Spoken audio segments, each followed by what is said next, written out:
আসসালামু আলাইকুম। আমার নাম ইমরান মোহাম্মদ, একজন আইটি ম্যানেজার। আমার প্রশ্নটা ইসলামের বিরুদ্ধে মিডিয়ার ষড়যন্ত্রগুলো নিয়ে। মুসলিমরা কিভাবে এসব ষড়যন্ত্রের প্রতিবাদ করবে? যেভাবে আমেরিকা পুরো পৃথিবীকে শাসন করতে চাচ্ছে, ইসলামকে দাবিয়ে রাখতে চাচ্ছে, ইত্যাদি ইত্যাদি। এইসব ক্ষেত্রে প্রায়ই দেখা যায় যেসব মুসলিম তাদের ধর্ম সম্পর্কে খুব একটা জানে না, তারা মিডিয়ার এইসব মিথ্যা রটনা শুনে সেগুলোই বেশি করে বিশ্বাস করে। মুসলিমদের কিভাবে এসব ষড়যন্ত্রের মোকাবেলা করা উচিত? ভাই, আপনি একটা প্রশ্ন করলেন যে কিভাবে একজন মুসলিম প্রতিবাদ করবে বিভিন্ন ষড়যন্ত্রের বিরুদ্ধে যেগুলো আমেরিকানরা ইসলামের বিরুদ্ধে প্রচার করে থাকে, আর আমরাও বুঝতে পারি না যে কি করতে হবে। প্রথমে যেটা করতে হবে, আগে জানতে হবে আমাদের দিনকে। দুর্ভাগ্যজনকভাবে বেশিরভাগ মুসলিমই নিজের ধর্ম সম্পর্কেই জানে না। এই জন্যই আমরা এই সমস্যায় পড়ি। যদি নিজের ধর্মটা ভালোভাবে জানি, তাহলে মিডিয়া এই মিথ্যা কথাগুলো প্রচার করার সুযোগ পাবে না।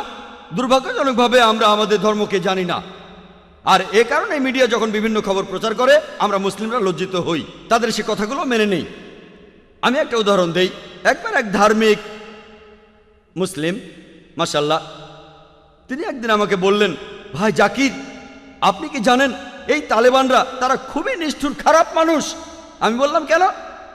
কারণ কি? কারণ তারা মহিলাদের মারে। আপনাকে কে বলেছে? আমি নিজের চোখেই দেখেছি। কোথায় দেখেছেন? আমি বিবিসিতে দেখেছি। আমি এখানে তালেবানদের পক্ষে কথা বলছি না, তারা আমার বন্ধু না, আবার শত্রুও না, তাদের পক্ষে বলছি না। তারা আমার বন্ধু না। আমি পৃথিবীর বিভিন্ন দেশে ঘুরে বেড়াই। একবার মালয়েশিয়াতে লেকচার দিচ্ছিলাম, সেখানে এক দম্পতি, তারা দুজনেই ডাক্তার। একজন স্ত্রী রোগ বিশেষজ্ঞ, অন্যজন শিশু রোগ বিশেষজ্ঞ। তারা 1 মাসেরও বেশি সময় আফগানিস্তানে ছিলেন। সেখানে তারা আহত লোকদের চিকিৎসা করছিলেন। আর সেই মহিলা ডাক্তার, তিনি আমাকে বললেন, টেলিভিশনে যে ভিডিওটা দেখানো হয়েছে, তালেবানরা এক মহিলাকে মারছে, তারা তালেবান না। আপনি কিভাবে জানলেন? কারণ আমি তালেবানদের সাথে ছিলাম। আমি জানি তারা কিভাবে পাগড়ি বাঁধে। যেমন ধরুন, আমরা আরব নই, তাই আমরা বুঝতে পারবো না পাগড়ি বাঁধার কতগুলো নিয়ম আছে আরবদের মধ্যে। তবে আরবরা জানে যে আরব আমিরাতে পাগড়ি পরার নিয়ম একরকম, সৌদি আরবে পাগড়ি পরার নিয়ম আরেক রকম, কুয়েতে পাগড়ি পরার নিয়ম আলাদা। তারা জানে, কিন্তু আমরা জানি না। মহিলা তালেবানদের সাথে ছিলেন, তাই জানেন যে লোকগুলো পাগড়ি পরেছে সেই ভিডিওতে, তালেবানরা সেভাবে পরে না। তাই এই শুটিংটা হলিউডে বা অন্য যেখানে হোক, তারা ভালোভাবে সেই শুটিংটা করতে পারেনি।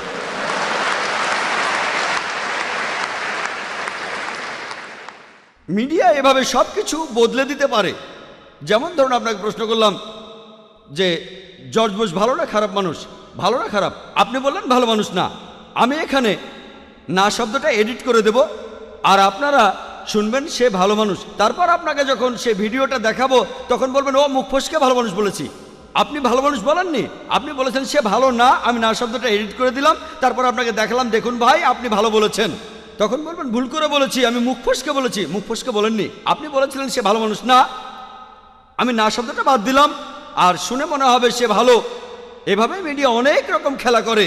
আর আমরা মুসলিমরা, আমাদের যেটা করা উচিত, আমরা আমাদের ধর্মটাকে খুব ভালো করে জানবো, আমাদের দিন সম্পর্কে ভালো করে জানবো। আর যখন এই মিডিয়া প্রচার করবে এইসব, তখন সেগুলো শুনে আমরা তাতে প্রভাবিত হব না। ইসলামকে বিচার করতে চাইলে মূল ধর্মগ্রন্থগুলো দেখতে হবে, কোরআন এবং সহিহ হাদিস।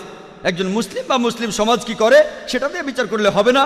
ইসলাম ধর্মকে বিচার করতে চাইলে এটা দিয়ে করব না যে ইন্ডিয়া, পাকিস্তান, আফগানিস্তান বা সৌদি আরবের মুসলিমরা কি করে। আমি ইসলামকে বিচার করব মূল ধর্মগ্রন্থগুলো দিয়ে, কোরআন এবং সহিহ হাদিস। আমরা এগুলো মেনে চলব। আর মিডিয়ার এসব প্রচারের উত্তরে আমাদের জানতে হবে কিভাবে টেবিলটা উল্টে দেওয়া যায়।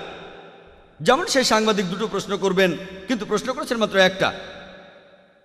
কারণ প্রথম প্রশ্নের উত্তরে যা বলেছি, তিনি সেটা আশা করেননি। তিনি আশা করেননি যে আমি বলবো আমি আমার দেশ নিয়ে গর্বিত। ভেবেছিলেন আমি বলবো দেশ নিয়ে আমি গর্বিত না। আমি অবশ্যই আমার দেশ নিয়ে গর্বিত, আমি কোনো মিথ্যে কথা বলছি না। আমি ইন্ডিয়াকে নিয়ে গর্বিত। আর ইন্ডিয়া হচ্ছে একটা যুদ্ধক্ষেত্র। আমরা হলাম মুজাহিদ, জিহাদ, আমরা সবাই চেষ্টা করছি। আর আমার নামটা নায়েক। সংস্কৃতিতে নায়েক মানে যোদ্ধা, একজন বীর। তাহলে নামেও তো আমি একজন মুজাহিদ। আমাকে এই যুদ্ধের ময়দানে থাকতে হবে, আমাকে আমার কাজ করতে হবে। আর সেজন্য আমি বোম্বেতে থাকতে চাই, কিন্তু লোকজন আমাকে অন্য জায়গায় থাকতে বলে। অনেক লোক আবার আমাকে অন্য কোনো দেশে থাকার পরামর্শ দেয়। আপনার জীবন তো হুমকির মুখে, কেন এই যুদ্ধের ময়দানে থাকবেন? এটা আমার যুদ্ধ, আর দেশকে আমি অনেক কারণেই ভালোবাসি, অনেক কারণ আছে। আলহামদুলিল্লাহ, আমি দেশ নিয়ে গর্বিত। সেজন্য মিডিয়ার এইসব প্রচারের উত্তরে আমাদের জানতে হবে কিভাবে টেবিলটা উল্টে দেওয়া যায়। আশা করি উত্তরটা পেয়েছেন।